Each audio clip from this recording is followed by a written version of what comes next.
سب ہمارے rock star ہیں Twitter کے. پلیز. السلام علیکم.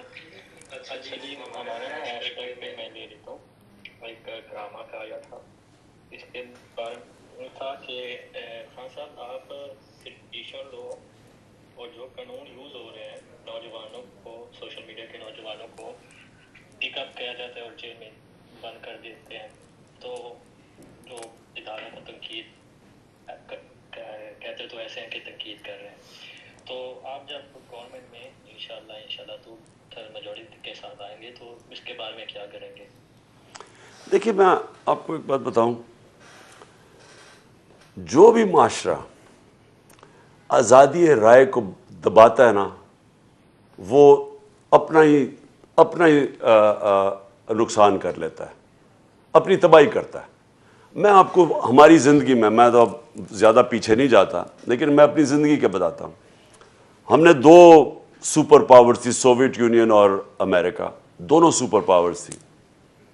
ایک آگے نکل گئی دوسری پیچھے رہ گئی, کیونکہ سوویت یونین کے اندر انہوں نے کرش کر دیا جو آزادی رائے فریڈم آف ایکسپریشن ہے, انہوں نے وہ کرش کر دیا.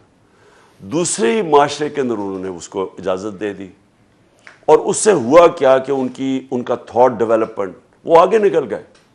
اور وہ جو معاشرہ جو تنقید ختم کر دیتا ہے اپنے سے, جب تنقید ختم ہو جاتی ہے نا وہ معاشرہ کبھی بھی گرو نہیں کرتا.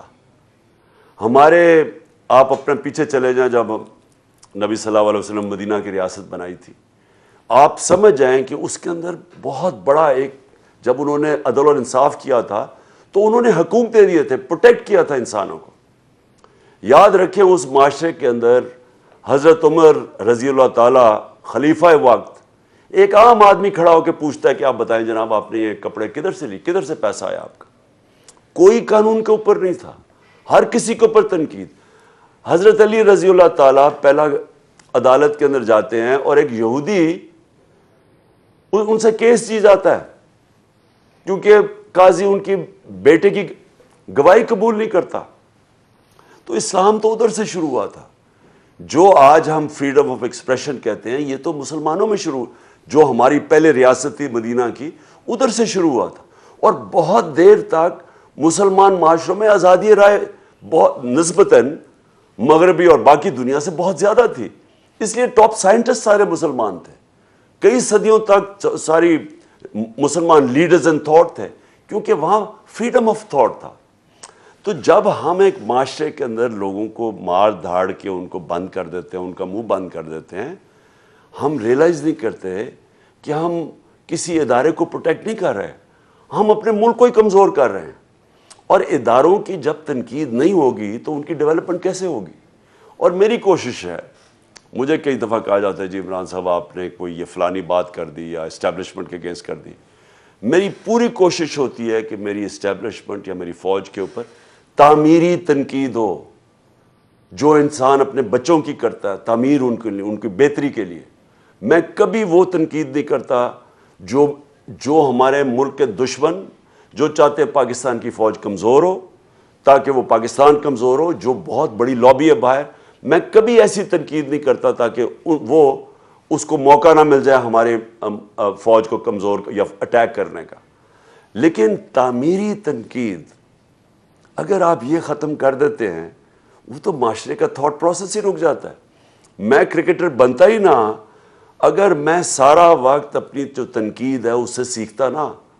مجھے تو تنقید, میں تو لوگوں کو کہتا تھا بتاؤ میں کیا غلط کر رہا ہوں, تو وہ جب مجھے بتاتے تھے میں کیا غلط کر رہا ہوں تو میں اس کی اصلاح کرتا تھا.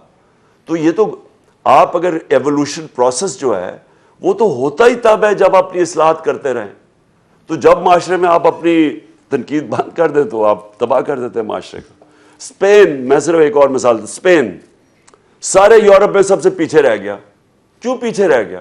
کیونکہ یورپ کے اندر ڈیموکریسی آ گئی, آزادی رائے, فریڈم آف ایکسپریشن. اسپین کے اندر ڈکٹیٹرشپ آ گئی, وہ ڈکٹیٹرشپ میں آزادی رائے بند کر دی, وہ پیچھے رہ گیا. ابھی بھی دیکھ لیں اسپین سارے western Europe, Germany, Japan, France وغیرہ سے پیچھے نکل گیا. سوری, جرمنی, فرانس, بیلجیم, یہ ان سے پیچھے رہ گیا. آسٹریا, جتنی بہتر جمہوریت, آزادی رائے, میریٹوکریسی, وہ معاشرہ آگے نکل جاتا ہے. میں آج آپ کے سامنے لانگ مارچ کا اعلان کر رہا ہوں جمعے کو. میں لیڈ کروں گا اس کو. کپتان کا حقیقی آزادی مارچ. انہوں نے کنٹینر رکھے تو ہٹا دو گے. دن ہو یا رات بول نیوز 24 گھنٹے رہے گا ساتھ. سب سے بڑی ٹیم, سب سے معتبر پینلسٹ کے ساتھ, سب سے بڑی کوریج. دیکھیے پاکستان کی سب سے بڑی نشریات صرف بول نیوز پر. سب سے زیادہ ویوز, سب سے زیادہ ریلز اور سب سے زیادہ ریٹنگ کے ساتھ بول اب بھی نمبر 1 پوزیشن پر برقرار. سبسکرائب کریں اور بیل دبائیں تاکہ کوئی خبر رہ نہ جائے.